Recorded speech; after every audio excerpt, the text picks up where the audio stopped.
Welcome back to World Insight Special, Trade for People and Planet. MC13, the WTO's 13th Ministerial Conference, is taking place in a world of fragmentation and complex geopolitics. Trade organizations are conveying to policymakers that there needs to be more cooperation and predictability.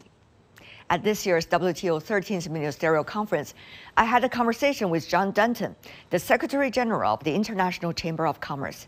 And here is our conversation. It's good to see you here with your title of ICC, because you are here in order to link the businesses with government leaders that are now in negotiation on MC13. How is that working so far? Is it efficient communication? Because of who we are, we're too big to ignore. So you think about the ICC, we're more than 100 years old. Yeah.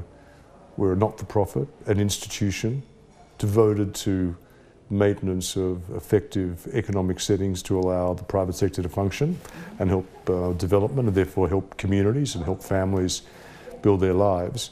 We're in almost 170 countries. 70% in the global south, so we're a significant stakeholder, I think, in an effective curation.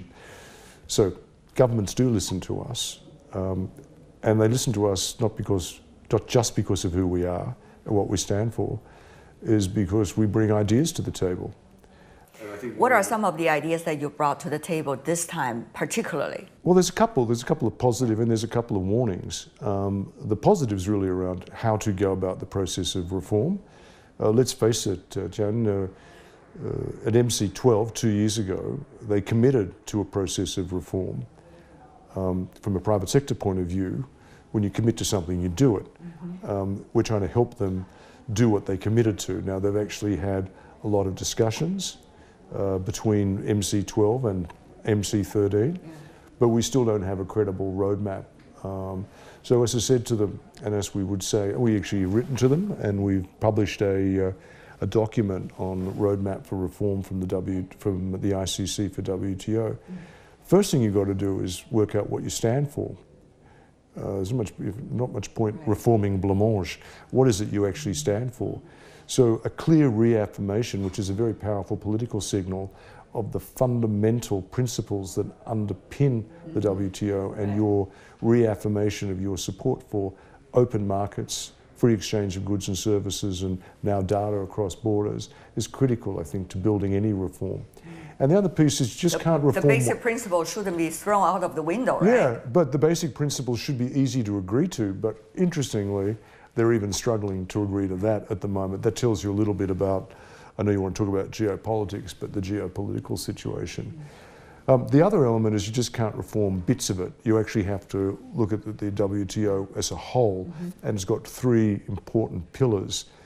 And the important thing of reform then is not reform for reform's sake, it's reform to ensure that the WTO is effective and efficient in the context in which it operates, which is the 21st century, which is 2023, which is a world which is underpinned by digital economy functioning, new technology informing the way in which business operates. You know, the power of China as an economic force, the recalibration of geoeconomics, all these sorts of things. It needs to be better understood in the context of reforming the three pillars. So around negotiations, around dispute settlement, around the level of transparency required to actually oversee and make certain that people are doing what they said they're going to do, all those sorts of things, they all need to be reformed. It is the 2024 that we're talking about. There is a more complex backdrop, WTO today, compared to the time when it was born. That was the honeymoon of free trade when it was born, and right now you see geopolitics, of course, geoeconomics, fragmentation, all these words and as a result, industrial policies that are put out by different governments from developing to developed economies. And you also see very different approaches of understanding almost the same thing. So, John, when you are trying to work out this agenda that you have, how do you articulate the circumstances that we're in to the decision makers?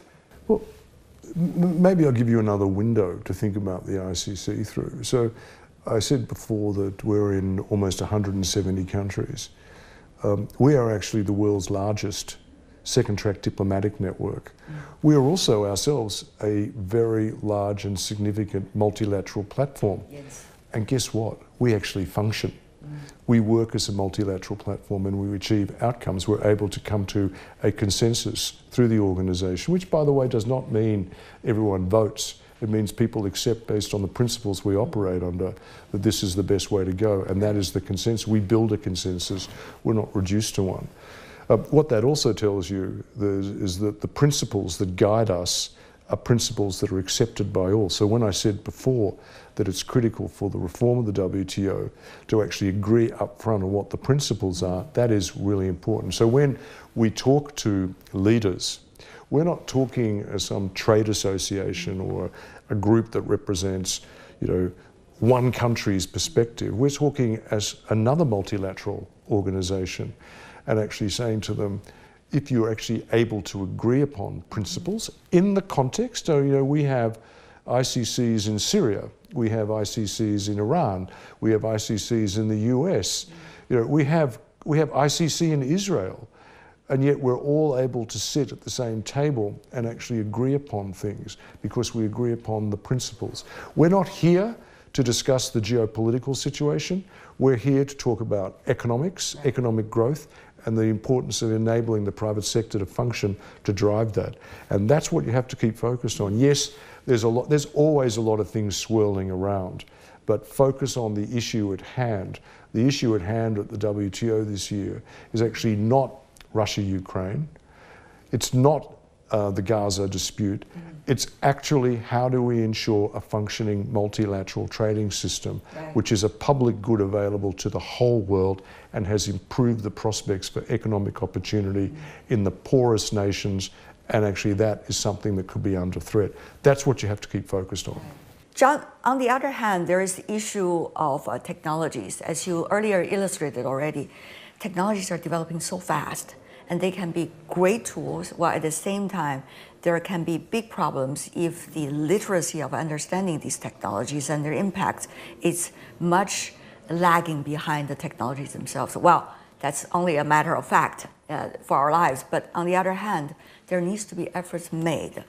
Now, how do you see WTO is working on that, both the organization itself and also its members in their communications? And what I found interesting was the transformation of the WTO, which Dr. Ngozi is also leading as an organization. So one of the important questions for any organization, even an international organization, is how are you embracing new technology? And I think that's quite interesting that one of the gaps that the WTO as an organization is confronting is its ability to adapt to and embrace and frankly take risks with new technology, and that will also involve how do you use AI. But more broadly, the issue then is how does the WTO enable, I think, the access to and engagement with new forms of technology like artificial intelligence on a global basis. And that goes to the way in which data is able to be transferred from economy to economy. Do we want to enable that? What are the rules around that? That's my conversation with John Denton, the Secretary General of ICC, one of the largest trading organizations in the world. And that's all the time we have for today. Our special program, Trade for People and Planet. If you'd like to know more, search World Insight to check out our YouTube channel, and also follow us on X and Facebook. I'm Tian Wei. On behalf of my team, thanks for being with us. Bye for now.